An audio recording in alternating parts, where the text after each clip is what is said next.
அஸ்ஸலாமு அலைக்கும். இந்த ரெசிபி வந்து எங்கள் ஆலாவோடது தான். ஆலா அப்படின்னா வேறு யாரும் இல்லை, எங்கள் அம்மாவோட சிஸ்டர் தான். அவங்கள தான் நான் வந்து ஆலான்னு கூப்பிடுவேன். ஸோ அந்த ரெசிபியை தான் நான் அவங்க கூட இன்றைக்கி ஷேர் பண்ணிக்க போகிறேன். ஃபஸ்ட்டு ஒரு பவுலில் வந்து பட்டர் ஆட் பண்ணிக்கோங்க. நெக்ஸ்ட்டு வந்து சாக்லேட்ஸும் ஆட் பண்ணிக்கோங்க. ஏன்னா நம்ம இன்றைக்கி பண்ண போகிறது வந்து சாக்லேட் ப்ரௌனி தான். ஸோ வந்து சாக்லேட்ஸ் ஆட் பண்ணிக்கோங்க.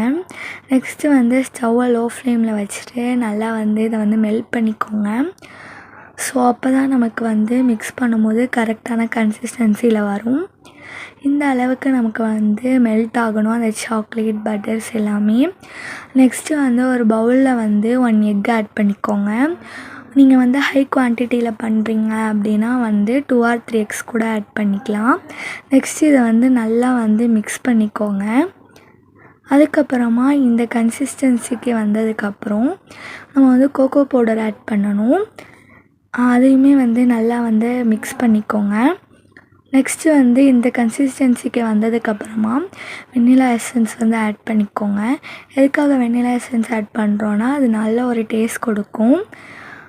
நெக்ஸ்ட்டு வந்து நம்ம மெல்ட் பண்ணி வச்சுருக்கோம்ல அந்த சாக்லேட்ஸையுமே வந்து இதோட ஆட் பண்ணிவிட்டு நல்லா வந்து மிக்ஸ் பண்ணிக்கோங்க. மிக்ஸ் பண்ணிவிட்டு 1 கப் ஆஃப் மைதா மாவு வந்து ஆட் பண்ணிக்கோங்க. நெக்ஸ்ட்டு நம்ம இதுலேயுமே வந்து கோகோ பவுடர் ஆட் பண்ணணும். அதையுமே வந்து ஆட் பண்ணிவிட்டு நல்லா மிக்ஸ் பண்ணிக்கோங்க. நெக்ஸ்ட் இந்த கன்சிஸ்டன்சிக்கு வந்ததுக்கப்புறம் ஒரு மோல்டில் வந்து நீங்கள் அதை வந்து ஷிஃப்ட் பண்ணிக்கோங்க. நீங்கள் வந்து ரவுண்ட் ஷேப்பில் ஸ்கொயர் ஷேப்பில் கூட மோல்டு எடுத்துக்கலாம். இதை வந்து ஷிஃப்ட் பண்ணுறதுக்கு முன்னாடி அந்த மோல்டில் வந்து கீ அப்படி இல்லைன்னா ஃப்ளோர் அப்படி இல்லைன்னா பட்டர் ஷீட் நீங்கள் வந்து போட்டு அதை வந்து ஷிஃப்ட் பண்ணுங்கள். ஏன் அப்படின்னா கேக் நம்ம வந்து எடுக்கும்போது அது வந்து ஈஸியாக இருக்கும். அதுக்கப்புறமா நல்லா செட் பண்ணிவிட்டு இதோட வந்து கேஷ்யூஸ் இதெல்லாம் போட்டால் நல்லாவே இருக்கும். ஸோ அதெல்லாம் வந்து போட்டுக்கலாம். நெக்ஸ்ட்டு இதை வந்து பேக் பண்ணுறதுக்காக நாங்கள் வந்து பேனில் வச்சுக்கிறோம். நீங்கள் வேணும்னா அவனில் கூட வச்சுக்கலாம். நல்லா ஏர் போகாத அளவுக்கு மூடி போட்டு நல்லா க்ளோஸ் பண்ணிவிடுங்க. அவ்வளோதான், நம்மளோட கேக் வந்து ரெடி ஆகிடுச்சு. இந்த கேக் எப்படி இருக்குது அப்படின்னு சொல்லிவிட்டு மறக்காமல் கமெண்ட்டில் சொல்லிவிடுங்க. நீங்கள் பார்த்திங்கனாலே தெரியும் எவ்வளோ சாஃப்டாக இருக்குன்னு.